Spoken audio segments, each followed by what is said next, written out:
বৰপেটা জিলাৰ বহৰীলৈ গৌৰৱ কঢ়িয়াই আনিলে স্নেহা দেৱানে। স্নেহা দেৱানে উচ্চতৰ মাধ্যমিক পৰীক্ষাত ৯০% নম্বৰ লাভ কৰি অঞ্চলখনৰ লগতে ৰাজ্যৰ গৌৰৱ বৃদ্ধি কৰিছে। স্নেহা দেৱান চেঙাৰ মধ্য কামৰূপ মহাবিদ্যালয়ৰ ছাত্ৰী। মা দেউতাৰ সাপোৰ্টৰ অবিহনে মই আজি ইয়াতে আহিবই নোৱাৰিলো। মা আৰু দেউতাৰ বহুত সাপোৰ্ট আছে, মোক বহুত হেল্প কৰিছে মোক এইখিনি আহিব কাৰণে। এতিয়া চিভিল সাৰ্ভিসত ট্ৰাই কৰিম যাতে এটা ভাল সিটিজেন হ'ব পাৰি, সবৰে হেল্প কৰিব পাৰো এইখিনি। আৰু নৱপ্ৰজন্মক কি বাৰ্তা দিবা তুমি শিক্ষাৰ ক্ষেত্ৰত? যেখিনি যেনেকে পঢ়ে যাতে ভালকে পঢ়ে আৰু পঢ়িলে য'তে নহওক কিয় পঢ়িব পাৰিব, ভালকে পঢ়িলে হয়। কিমান টাইম পঢ়িছিলা? মই সেনেকে টাইম ধৰি পঢ়া নাই, দিনত এটা টাৰ্গেট আছিল যে এইখিনি পঢ়িব লাগিব আৰু সেইখিনি আৰু। এই ধৰণৰ সফলতা অন্য ছাত্ৰ ছাত্ৰীসকলৰ বাবে উৎসাহজনক। স্নেহাক উজ্জ্বল ভৱিষ্যতৰ শুভকামনা। তেওঁৰ এই অন্যান্য সফলতাই পৰিয়াল আৰু শিক্ষকৰ নহয় বৰং সমগ্ৰ সমাজৰ গৌৰৱৰ কাৰণ হৈ পৰিছে। স্নেহাৰ এই সফলতাৰ পিছত তেওঁৰ কঠোৰ পৰিশ্ৰম, আত্মবিশ্বাস আৰু অধ্যৱসায়ে মূল ভূমিকা গ্ৰহণ কৰিছে বুলি পৰিয়ালৰ লোকে মন্তব্য প্ৰকাশ কৰিছে। স্নেহাই ভৱিষ্যতে উচ্চ শিক্ষাৰ ক্ষেত্ৰত আগবাঢ়ি ভাল এক স্থিতি লাভ কৰিব বুলি সকলোৱে আশা কৰিছে। হয়, মই নথৈকে আনন্দিত হৈছো। চৰকাৰী কলেজৰ পৰা পঢ়ি তাই এইখিনি কৰিছে, কিন্তু মোৰ এটা বিশ্বাস আছিল যে আজিৰ যুগত ব্যক্তিগত কলেজ বুলিয়ে নহয়, ল'ৰা ছোৱালী ইচ্ছা কৰিলে চৰকাৰী কলেজৰ পৰা পঢ়িও নিজৰ সপোন পুৰা কৰিব পাৰে। আৰু মানুহৰ এটা ভুল ধাৰণা আছে যে ব্যক্তিগত কলেজত পঢ়িয়ে ৰিজাল্ট ভাল হ'ব, চৰকাৰী কলেজত পঢ়িলে ভাল নহয়। হয়তো মোক বহুতেও কৈছিলে যে কিয় চৰকাৰী কলেজত পঢ়াইছে, কিন্তু মোৰ ছোৱালীয়েও মোক সাহস দিছিলে যে নাই নহয় মা, মই চৰকাৰী কলেজৰ পৰা পঢ়িয়ে তোমালোকৰ আশা পূৰণ কৰিম।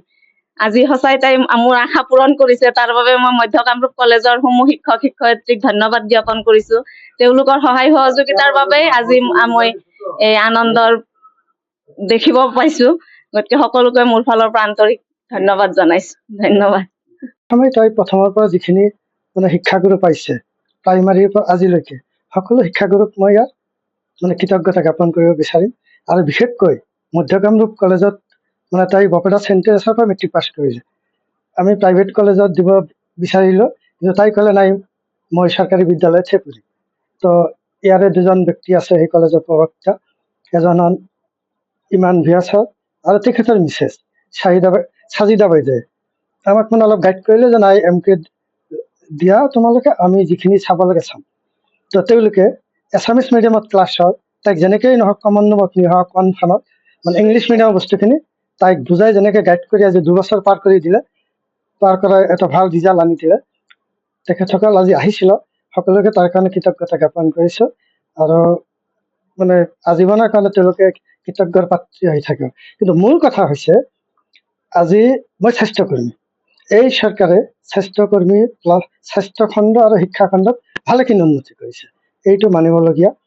আৰু চৰকাৰী কলেজবিলাকো সেই আগৰ দিনৰ কলেজ নাই, বিশেষকৈ মধ্য কামৰূপ কলেজত মই নিজে গৈ দেখিছোঁ আগৰ তুলনাত বহুত উন্নত হৈছে।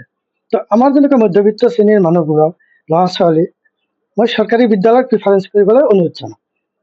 আজিৰ দিনতো যিহেতু মোৰ ছোৱালী নহয় আৰু বহুতে চৰকাৰী বিদ্যালয়ৰ পৰা ভাল ৰিজাল্ট পাইছে। এই চৰকাৰী বিদ্যালয়বিলাক কলেজত আগৰ পৰিৱেশ ৰখা নাই, বহুত উন্নত পৰিৱেশত লৈ আহিছে। আমাৰ স্বাস্থ্যখণ্ডতে ঠিক তেনেকুৱা আজিৰ দিনত কোনো এটা ইছেঞ্চিয়েল মেডিচিন আনএভেইলেবল নাই, প্ৰত্যেকটো ঔষধ আজিৰ দিনত উপলব্ধ। ঠিক যাৰ কাৰণে মই চৰকাৰক ধন্যবাদ জনাব বিচাৰিম। কিন্তু এইখিনিতে মোৰ এটা কথা হৈছে যে মোৰ ছোৱালীজনীয়ে আজি যি ৰিজাল্ট কৰিছে তাৰ কাৰণে মোৰ চকুলো আহিছে, চকুলো মাত্ৰ মোৰ কাৰণে অহা নাই। মই NHM কৰিম, NHM আমাৰ 26,000 কৰ্মচাৰী আছে। আজি যেনেকৈ মোৰ চৰকাৰী ছোৱালীজনীক উন্নত বিদ্যালয়ত দিবলৈ মই কষ্ট অনুভৱ কৰিম, কাৰণ অতি কম নগণ্য দৰমহাত আমি কাম কৰি আছো। 26,000 কৰ্মচাৰী আজি বিদেশৰ বহিৰাজ্যত পঢ়াবলৈ মোৰ কিজানি সামৰ্থ্য নাই। মই সেই ক্ষেত্ৰতো মই যেনেকৈ অনুতপ্ত হৈছোঁ, তাতকৈ বেছিকৈ মই অনুতপ্ত হৈছোঁ যে আমাৰ এই 26,000 কৰ্মচাৰীয়ে আজিৰ দিনত নগণ্য দৰমহাত কাম কৰি কিজানি ল'ৰা ছোৱালীক লৈ এনেকৈ এটা কষ্টত ভুগি আছে।